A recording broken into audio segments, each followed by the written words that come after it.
There's a sense in which like friends increase the capaciousness of your own soul.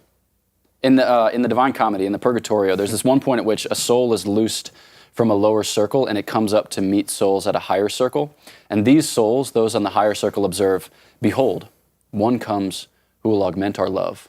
Literally, one comes who will grow our love. Because, like with friends, you have a greater capacity to actually like enjoy the good.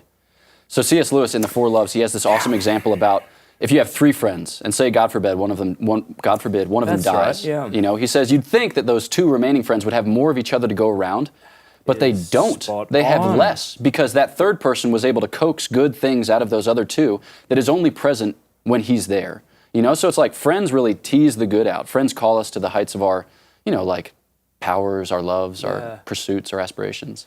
There seems to be an attack on friendship, maybe not an intentional attack from anyone in particular. Maybe it's a sort of conspiracy from a number of different angles, like technology and things. But do you see that? Do you see a diminishment in friendship and our ability to grow friendships? Yeah, I'm like worried about our capacity, younger generation's capacity to actually form friendships. Because I don't know anything about social media, so I shouldn't spout off like an old priest with like an axe to grind. Everything bad you could say about social media has to be true. Yeah, it's true. Okay. So my fear is that social media superficializes connections. Absolutely. And as a result of which, it leaves us like sated, like sense-wise, but it leaves us unsated spiritually. So like you can see like a billion pictures, right? And those are often like very delightful, and they cause you all kinds of like dopamine and serotonin release. I don't know how the brain works either, but whatever. Chemicals. I get you. Yeah.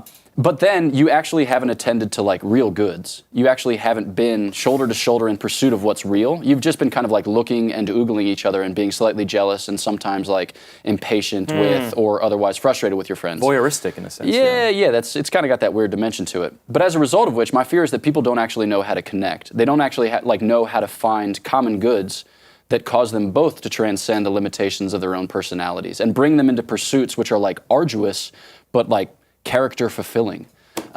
Because if we're never tested, you never grow. I think about that often, like when I'm hiking and I'm like hiking, and at a certain point your haunches kind of get tired. You're like 15, 60 miles and you're like, wow, I want to like die and drink whiskey. But like that, like those last few miles, provided they don't get to Death March slog, those are often the most rich because you get the crispest vistas, you get all of these awesome things that people don't actually see because they're like too far into the impenetrable wilderness.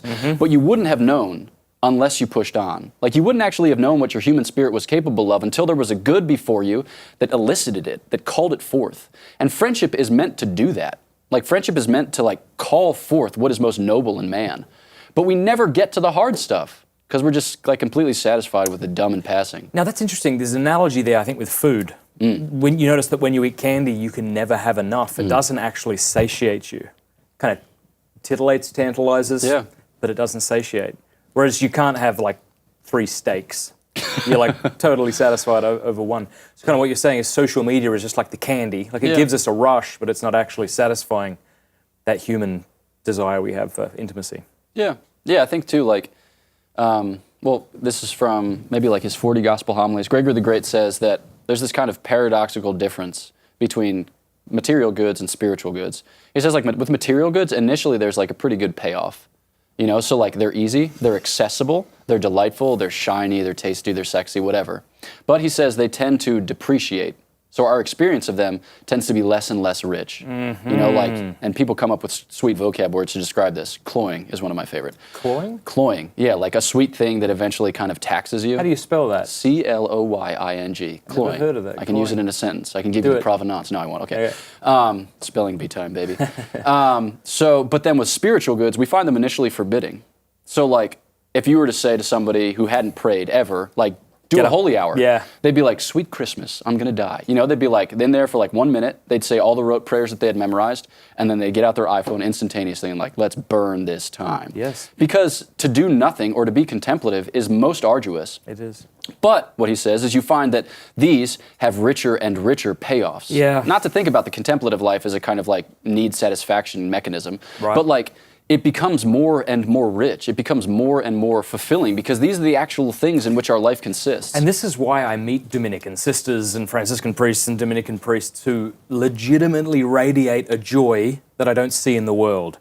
And presumably many of these people that I'm seeing in the world aren't denying their appetite, aren't denying their sexual appetite. Meanwhile, you have obedience, chastity, and poverty, and I see a joy in you that I don't see in the world, which is really counterintuitive to many people.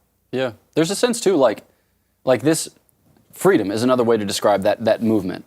Like a closer and closer adherence to the really good, to the good. And oftentimes people think about freedom as a kind of like license or the capacity to choose between freedom or from among constraint. Exactly, yeah. The capacity to choose among a variety of different options. So like I could choose to be a Catholic priest. I could choose to be a father of a family. I could choose to be a business executive, an actuary, a mathematician, to deal coke, to like whatever. You can just go down the line. I probably shouldn't give further examples lest they scandalize. But like I have all of these options. But does it actually represent freedom if I am poised kind of equally amongst all of them? No, because we say that those people are most free who are able, who are capacitated, who are enabled to do what's best and most beautiful. So like LeBron James. LeBron James is one of my favorite examples of just like athletic prowess. The guy's incredible. You think about LeBron James growing up in Akron, Ohio. He had all kinds of options, right? He could have gone to school. He could have not gone to school. He could have done drugs. He could have not done drugs. He could have developed his athletic abilities. He could have not, right? So like at the age of 9, he's got all kinds of options. But then at a certain point, he realizes like I'm really good at football and I'm really good at basketball. Maybe I should like devote myself to these things, whatever, like practice a little bit more or just like kind of go to sleep 30 minutes earlier. And now all of a sudden he's got fewer options. Like he's not even tempted by the thought of drugs or tempted by the thought of not going to school because you got to go to school to keep eligibility. You got to pass a drug test in order to like retain eligibility. So like all of a sudden his vision is narrowing, right? So he's only really free to do those things which perfect his craft. But once he has perfected his craft, he is most free to do it excellently. And you look at LeBron James in like the NBA Finals, whatever, like the Miami years, or 2016 when Cleveland, 2015, he almost won the NBA championship alone. It was incredible because like Kevin Love went down, Kyrie Irving went down, and his like support players were like a handful of jelly beans, like a dirty sock, and like, I don't even know, like Amon Shumpert. But he almost won the NBA championship because he is supremely free.